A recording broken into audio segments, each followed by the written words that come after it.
Today we briefly just want to talk to you guys about anxiety. I've seen this being quite prevalent in practice where I work with patients on a daily basis, and a lot of concerns and fears arising from this concept. And today we just briefly want to talk about what it is and how it looks like on a daily basis and how it represents in various contexts. So anxiety is generally characterized as a vague sense of discomfort or apprehension. If we look at how anxiety represents itself on a daily basis, we start to see patterns that most people struggle with. It's not something that is only experienced by certain groups of people or certain cultures.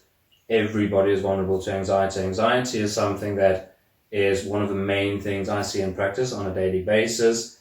And one of the biggest concerns we have at the moment in South Africa, if you look at anxiety and you compare it to something like fear, for example, it differs in the sense that it is a threat to something that is unknown, vague, and internal, sometimes often conflictual.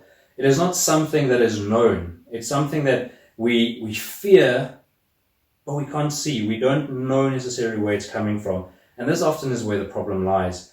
We have, if you will, no control over it. If we can start identifying or dig deeper into what brings up the energy and where it comes from, I believe a lot of relief can be found in this concept. So absolutely, Sean. I think that one thing I also want to add to that is that anxiety presents itself differently in different people. The other day, a client was explaining to me how they never saw themselves as an anxious person because they are outgoing and energetic, and they thought that, I think we all have these stereotypes of what an anxious person looks like, and I think often those are quite inaccurate. Yeah. So I think one important aspect to add to that is that it does present differently in people, and you can be a social person and energized, almost an extrovert, and still experience anxiety. Yeah, absolutely. I mean, if you look at how anxiety has developed over time, a lot of people initially had a lot of stereotypes when we talk about anxiety because it falls into the class of mental health disorders, and therefore, I am part of a culture that might be seen as weak or susceptible to failure, things like that. And absolutely, I mean, it has definitely shifted over time, and it is no longer something that only the weak, and it's never been something only weak people struggle with. It's something that's been prevalent in most people most of the time. However, now people are talking about it more and sharing it more, which is amazing to see. I think the stereotype of how people come out and address this topic is definitely changing over time. I see people in practice where they are more open to explore the concept of anxiety and even question whether they have anxiety or where this energy is coming from. Whereas in the past, people would avoid it. It's, mental health professionals were seen as taboo. We don't want to go there. We don't want to be associated with someone like that. But now I find it more prevalent, especially in the context that we are. If you look at anxiety and all of the symptoms it can potentially bring up, it is really, really important to understand that someone out there can help you with it. And one thing I want to add in terms of the symptoms that you mentioned is the fact that symptoms often present differently. If we look at psychological symptoms, behavioral symptoms, it sort of presents differently in different areas or domains. Like, for example, one physical symptoms that a lot of people experience is sweaty palms, quick heartbeat. Some people even experience panic attacks. So it does present differently even in terms of that. And to add to the behavioral, that anxiety can present itself in avoiding. A lot of people sort of manage the anxiety by avoiding certain situations. It often presents as procrastinating as well, which often is an underlying fear and anxiety of actually facing that activity and following through with it. So anxiety can also present in the way that we think about things, and often that's, I almost want to say, the basis of anxiety as well, is the way we think about it. And if we think of all or nothing thinking, like I have to do it perfectly or it's worthless and there's no point in it, that thinking can be anxiety inducing in and of itself.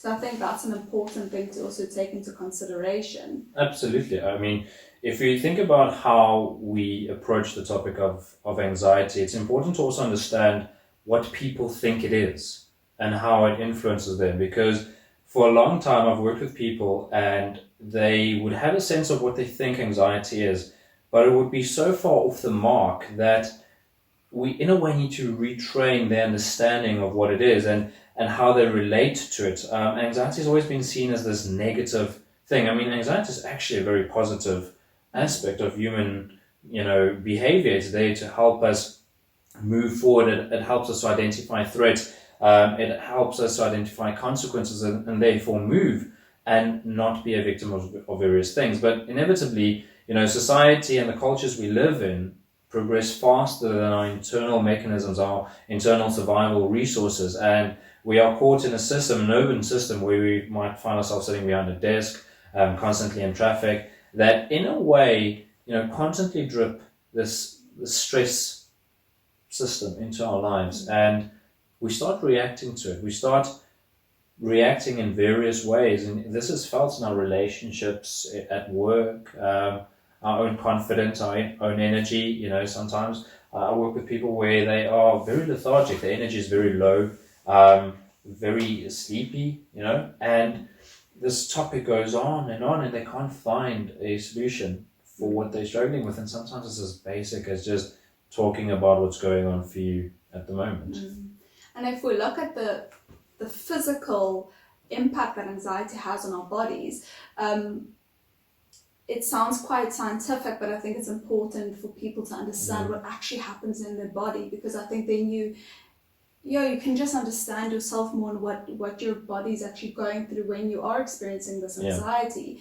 And often what happens is we have a parasympathetic response that gets activated, and it's first the sympathetic response, and that is when the anxiety comes up and the heartbeat increases, our energy gets mobilized, and that.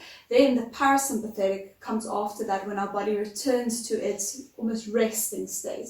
So first it's the sympathetic nervous system gets activated to get us ready to engage with whatever the threat is, or the perceived threat is. So that actually, when that happens in our body, blood goes to different parts of our body in order for us to flee from the situation. So a lot of people know the fight, flight, freeze response. Yes. That is actually the sympathetic nervous system being activated. Yes. So that means that your pupils dilate, and for example, you don't need to be digesting food if you're in a threatening situation. Yes. So it actually influences the internal state of our bodies when we go into this state of hyper anxiety. Yes, absolutely. I've actually found that quite helpful when you talk to people and you explain to them what's actually going on in their bodies to help them understand. I think one of the aspects of anxiety is this element, this theme of actually losing control. Not having control over certain things and scrambling to actually get control over whatever you're dealing with, whether it's studying and it's overwhelming amounts of work that you need to get through, or whether it's work-wise or financial stress. All of these things are somewhat out of your control, or perceived to be out of your control. If you actually bore down to the constituent parts of anxiety, and you ask yourself the question, is that really going on right now? You would find that most of the time it's not. It's the belief that it is that creates the anxiety. And that belief carries a lot of hopelessness, powerlessness, essentially power being taken away from the person. And if you start the process simply by explaining to them, and I found this quite helpful for myself, my family, and people I work with, explaining what goes on in their body. Step one, this is what you will experience, this is what you possibly can look at. They understand a better sense of themselves, and that adds to the overall theme of getting in touch with yourself more. And I often think people think it's just them experiencing it, or that they're going crazy, but I think understanding physiologically what's happening gives people better understanding of that. And I mean, when we're in that sympathetic state, we have so much adrenaline and so many hormones in our body at that point in time, and it takes so much energy.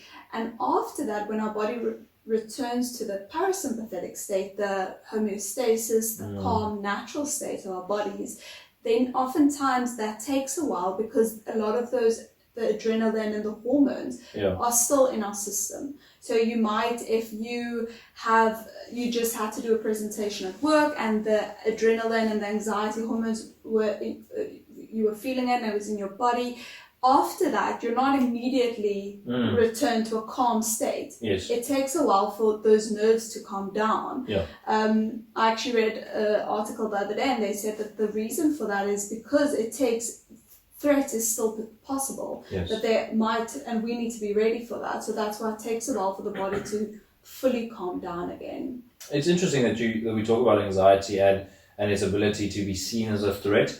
I think that the distinction between something like anxiety and a fear response is important to understand that both are like fear and anxiety, both alerting signals. So essentially they are the gatekeepers to there is something wrong, there might be something potentially dangerous for you in the near future. But I find this with some of the patients we work with where they would ask what the difference is between fear and anxiety because it's a similar response. And sometimes they would say, I'm fearful of this, or I have anxiety in this situation. And there's a big distinction between fear and anxiety. Similarities, both are alerting signals. But the key distinction is that fear is a response to something known, whereas anxiety is a fear that is technically unknown. We might think it's due to A, B, or C, but the anxiety lies in the thinking of it, not the event itself. Yeah. Whereas fear is the event itself. If I put something that you're scared of right in front of you, you will have an instant response. It will also take time for your body to digest all of those, the hormones and all of the things that went on.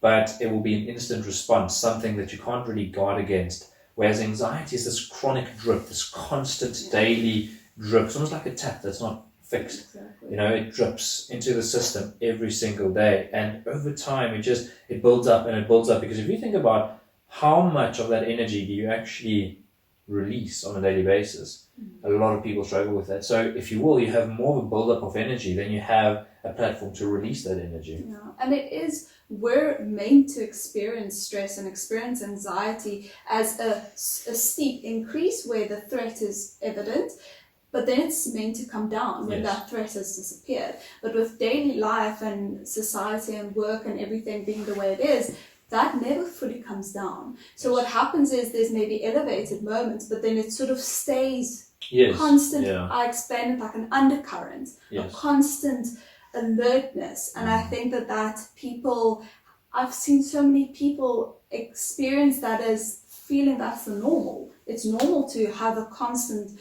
almost hypervigilance, but it can really, it's dangerous for your body to be in that state of constant alertness, and it does inevitably have an impact on. I think it influences so many different things. I mean, if you look at the various symptoms of it, it can influence your eating patterns. It can influence your mood quite severely. It can influence everything about you.